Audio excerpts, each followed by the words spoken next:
Hey, mister. I'm the daughter of this company's owner, all right? My dad's the boss. Don't lump me with these lowly, poor employees. Surprised by both her vulgarity and her true identity, my dad paused with a shocked expression, then cleared his throat softly. Meanwhile, Carol wore a smug look, as if she had just made a grand statement. Remembering that Dad originally came to our company for business, I realized we couldn't afford to cause any more trouble. So I tried to apologize to Carol.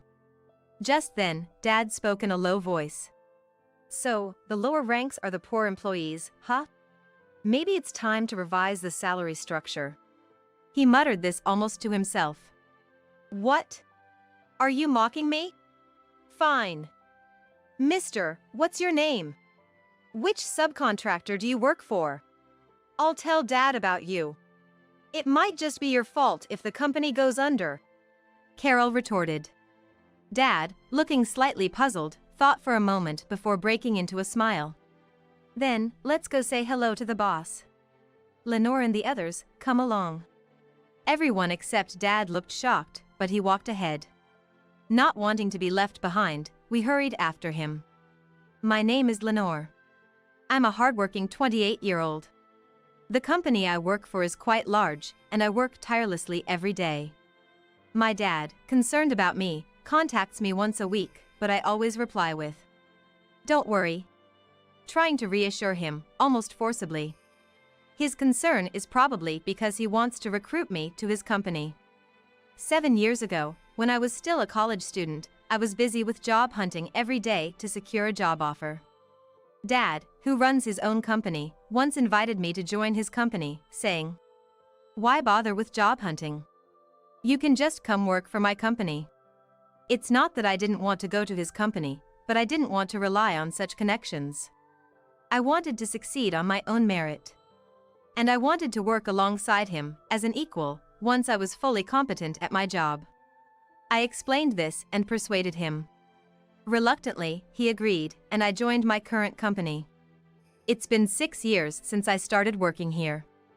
Now, I have more responsibilities, and I even have subordinates. And it's our busy season. It's not uncommon for our department heads to be absent from the office for an entire day during this time, and sometimes I can't even sit at my desk for more than 30 minutes. We're that busy. I don't have the luxury of constantly worrying about Dad's feelings. Today, I've been bustling around the office since morning. Even amidst the rush, a shrill voice caught my ear as I passed by a meeting room, prompting me to stop. The door was slightly ajar, and peering inside, I saw a woman with a tray bowing her head before another woman who sat arrogantly, berating her. "How many times do I have to tell you? I don't like coffee, I want Coke." It seemed the employee had brought the wrong beverage. The angry woman looked younger than me, but whose guest was she? A frequent complainer, perhaps? It's disgraceful to fuss over complimentary beverages.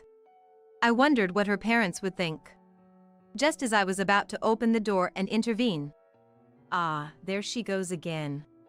I heard a voice behind me. Turning around, I saw my colleague Sissy peeking into the room. "You scared me.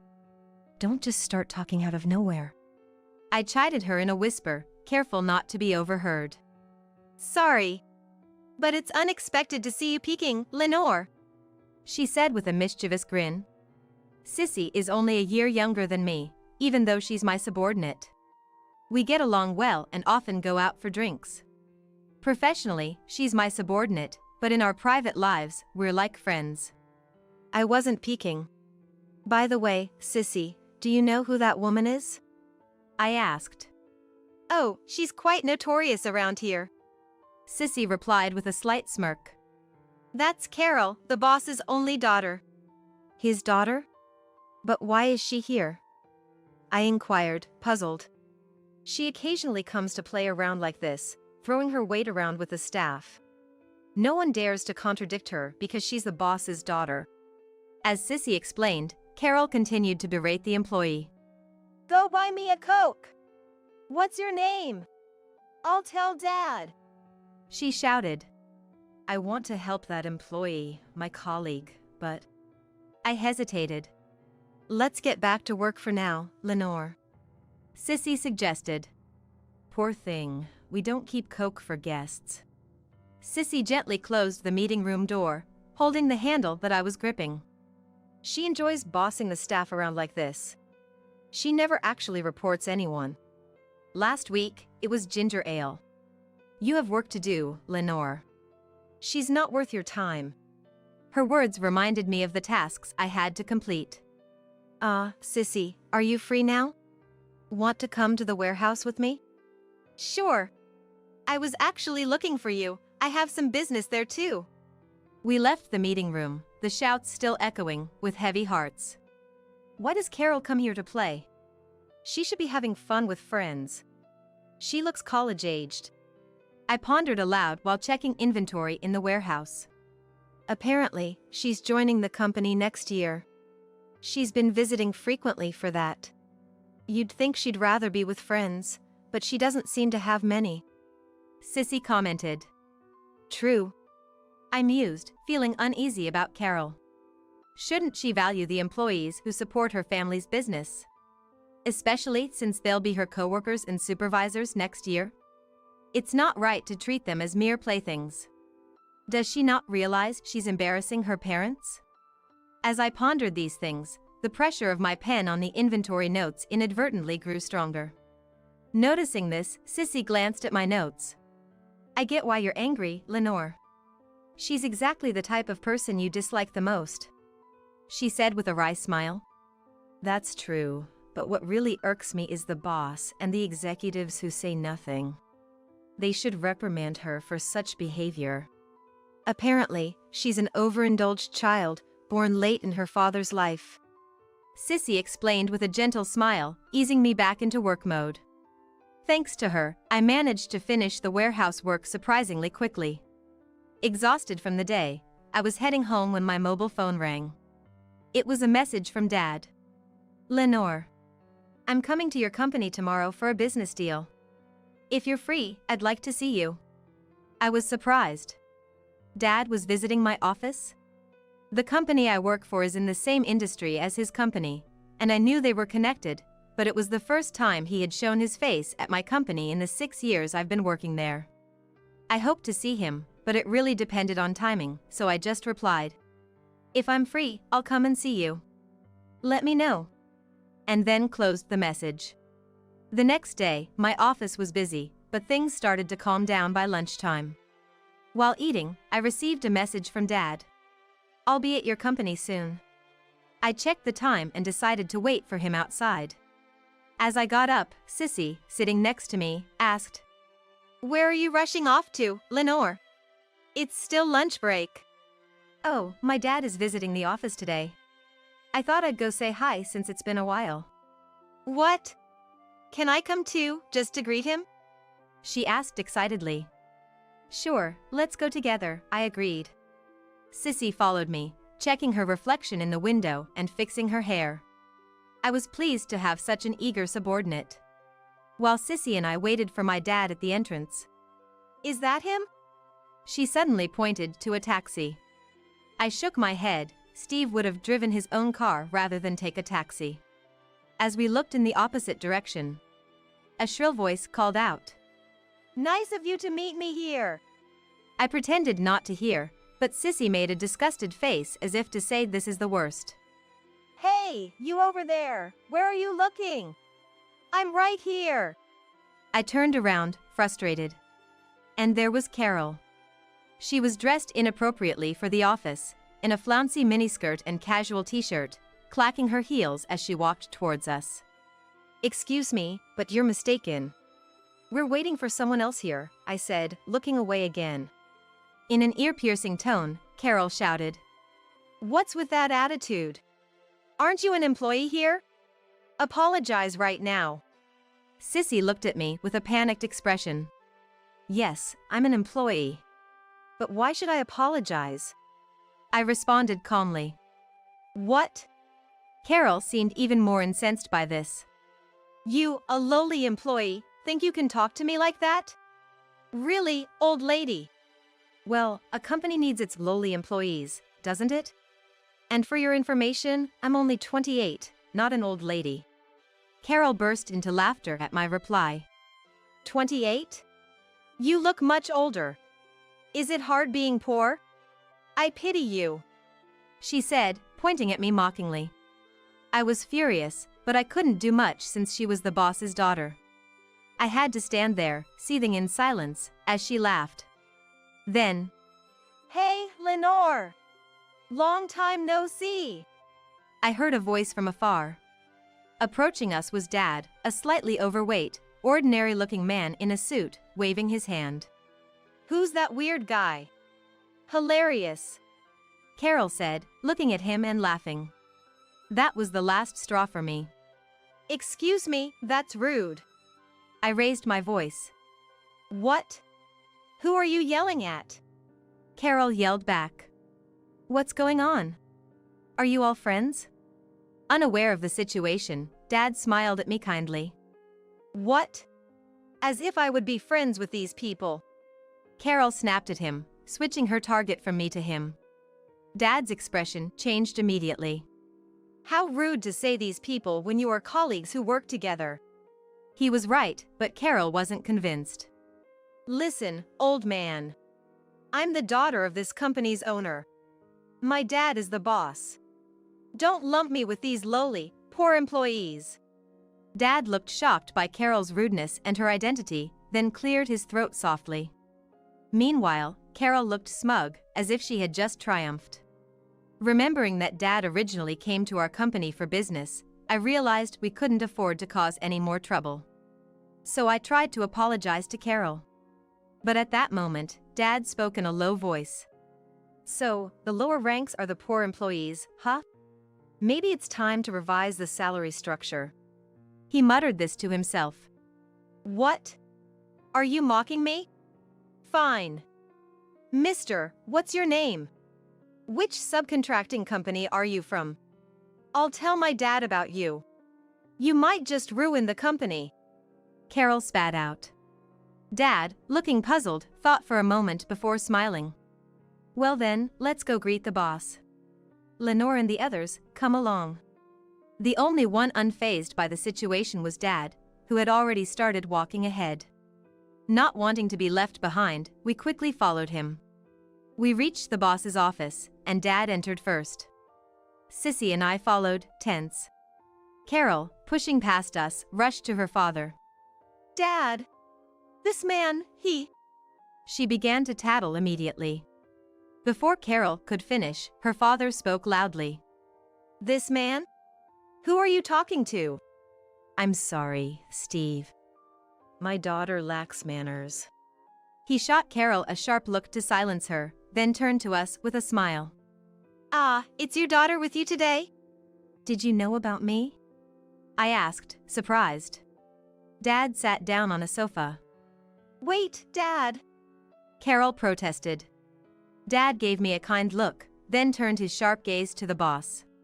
"Earlier, your daughter called my daughter and her colleague lowly, poor employees. What's this about?" The boss's face tightened. "Well, they deserved it.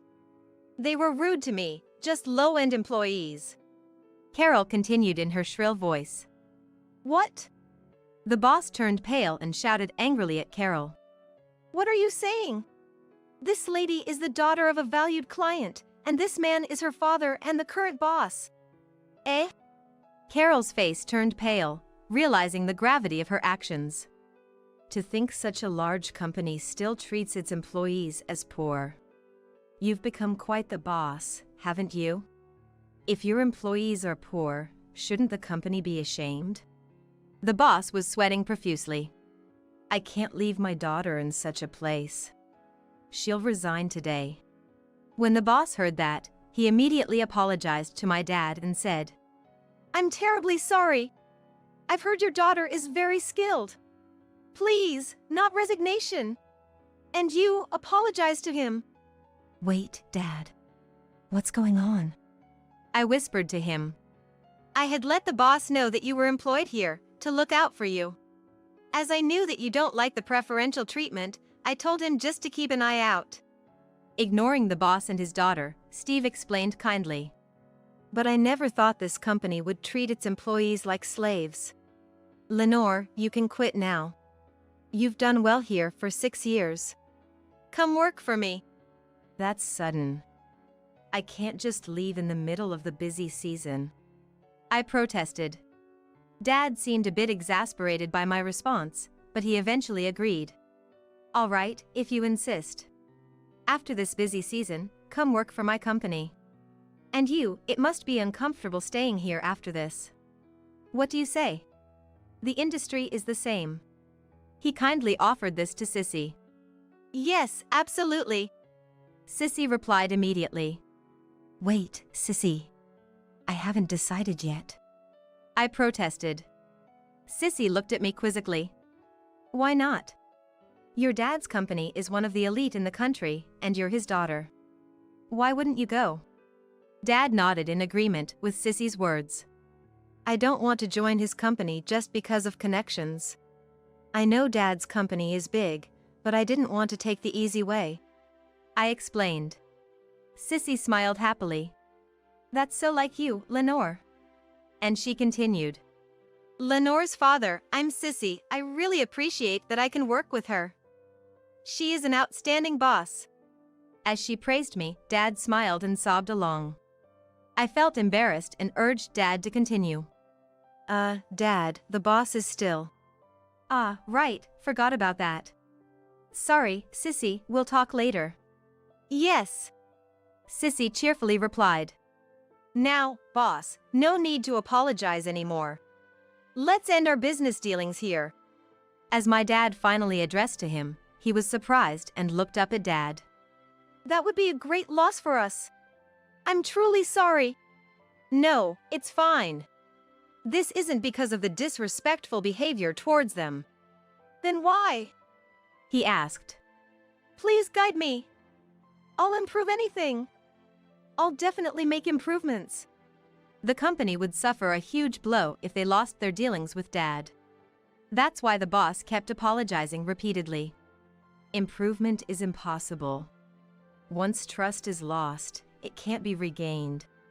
You say employees are your priority, yet your daughter treats them like slaves. Did you think I wouldn't hear about it? I'm not sure. Even from the side, I can see Carol turned pale. I could demote you from the boss, but should I? Dad asked. Please, forgive me. The boss pleaded. Hey, Dad. Just because you're a valued client, you can't really do that, can you?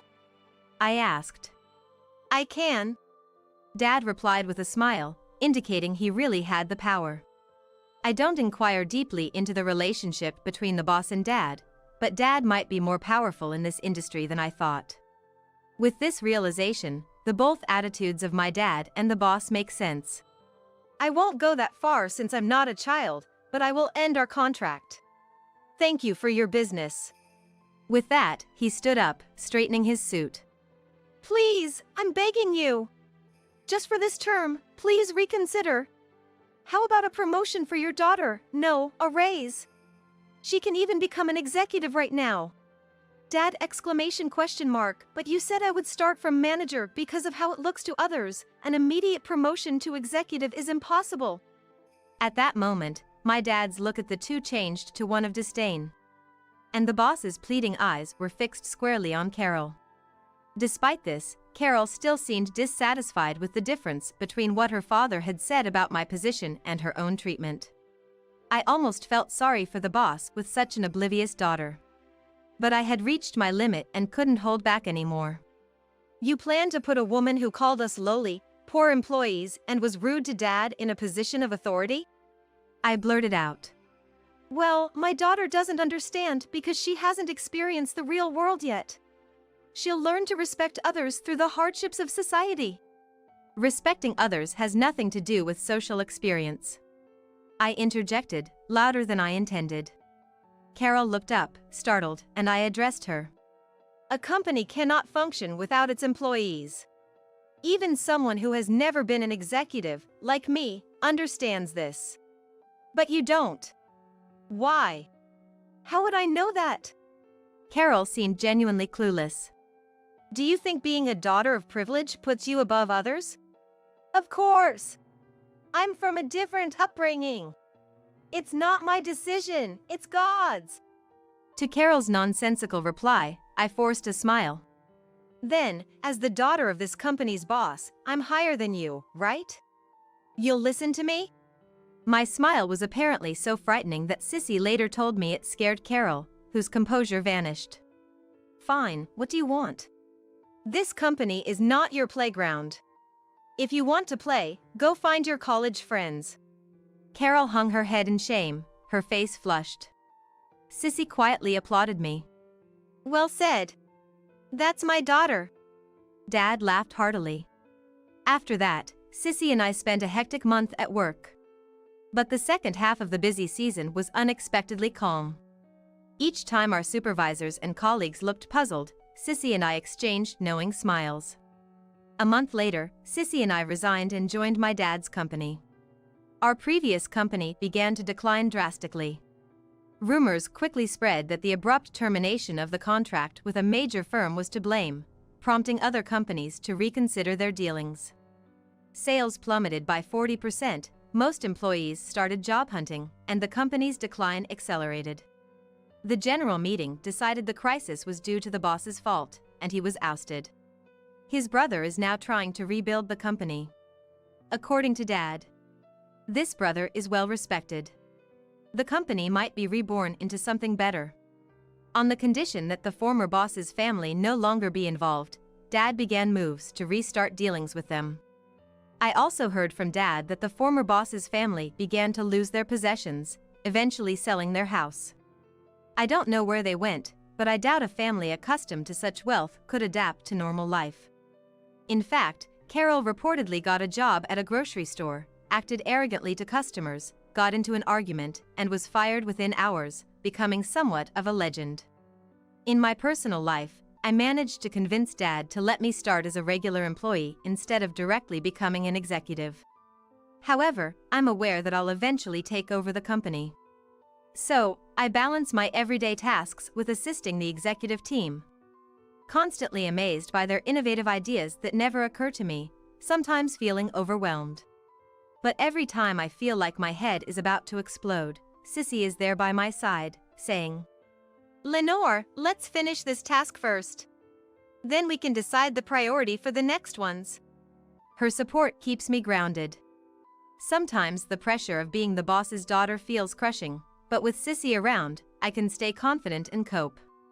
Interestingly, Dad also likes Sissy, and sometimes the three of us go out for drinks. Every time Dad gets tipsy and tells this joke, Lenore will be the next president, and Sissy the next executive officer. Don't even think about getting married and retiring, you too. He often tells this story laughingly. However, what Dad doesn't know is that I'm secretly in a relationship. My desire to get married is still a secret from Dad.